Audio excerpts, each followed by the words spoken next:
आज की हमारी कहानी का शीर्षक है गज्जू की वापसी। एक जंगल में हाथी रहता था, नाम था गज्जू। मेरी माँ भी ना पता नहीं क्यों ऐसा करती है, खुद तो कभी स्कूल गई नहीं और चाहती है कि मैं पढ़ लिख कर बड़ा जानवर बनूं। अरे भाई, मैं तो पैदाइश ही बड़ा हूँ और कितना बड़ा बनूंगा। गज्जू हाथी सोचते सोचते जंगल से बाहर जाने वाले रास्ते पर बढ़ा चला जा रहा था। तभी अचानक तेज शोर से उसका ध्यान टूटा तो उसने अपने आप को बहुत सारे बच्चों से घिरा हुआ पाया। गज्जू शायद जंगल को पार करके किसी शहर में घुस आया था। उसने घबराकर इधर उधर देखा तो अपने आप को एक दर्जी की दुकान के सामने खड़ा पाया। दर्जी को देखते ही डर के मारे उसकी घिघी बंध गई। उसे माँ की सुनाई वो कहानी याद आ गई, जिसमें एक दर्जी मजाक मजाक में हाथी की सूंड में सुई चुभो देता है। गज्जू ने घबराकर अपनी सूंड को ऊपर की तरफ उठा लिया। उसकी यह हरकत देखकर बच्चे जोर जोर से तालियां बजाने लगे। अब तो गज्जू की हालत और भी ज्यादा खराब हो गई। वह डर के मारे भागने लगा। थोड़ी देर पहले अपने जिस बड़े शरीर को लेकर गज्जू खुद पर घमंड कर रहा था, वही अब उसके लिए मुसीबत बन चुका था।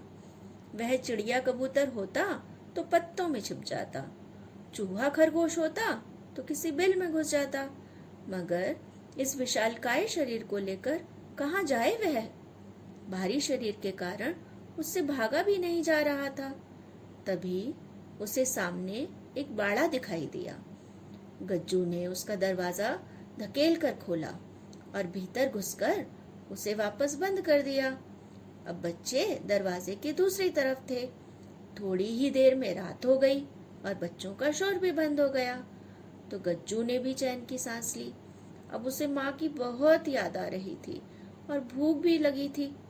रोते रोते गज्जू सो गया। सुबह जब उसकी आंखें खुली तो उसने अपने सामने केलों का ढेर देखा। वो बहुत खुश हुआ। उसने इधर उधर देखा, कोई भी नहीं था। फिर क्या था, गज्जू ने जी भर के केले खाए।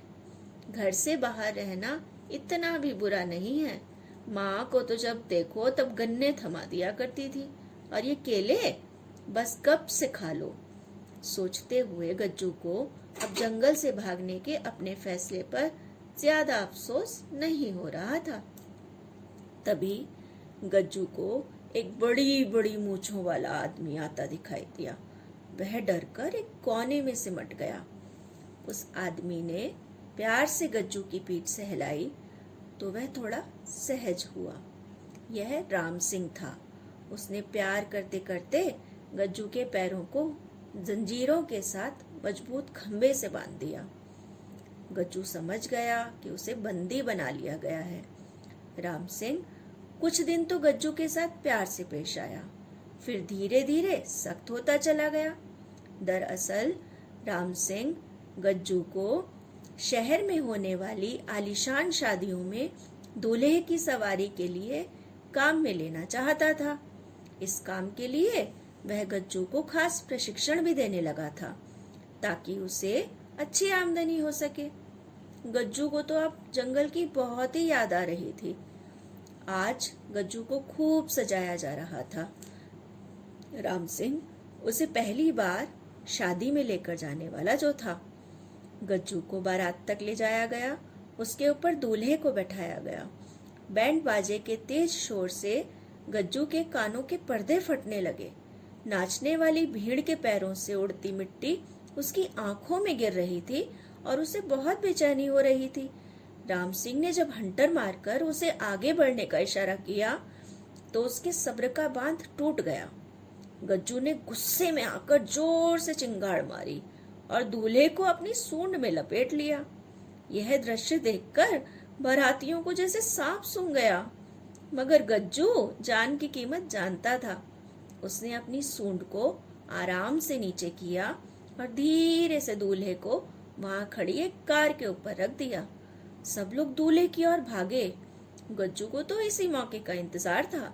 उसने आव देखा न ताव, बस एक दिशा में सरपट भागना शुरू कर दिया। आज उसके पाँव में हवा की सी तेजी आ गई थी। राम सिंह कुछ दूर तो उसके पीछे पीछे आया, मगर गज्जू का गुस्सा देखकर ठिठक गया। गज्जू तब तक भागता रहा जब तक अचेत होकर गिर ना पड़ा। हाय मेरा बच्चा, कहाँ चला गया था तू? माँ की आवाज सुनकर जब गज्जू ने आंखें खोली तो देखा कि उसके पापा उसे होश में लाने के लिए अपनी सूंड में पानी भरकर बौछारें मार रहे हैं। उसे यकीन ही नहीं हो रहा था कि वह सचमुच शहर के दलदल से बच निकला है। गज्जू, तुम्हें शहर कैसा लगा?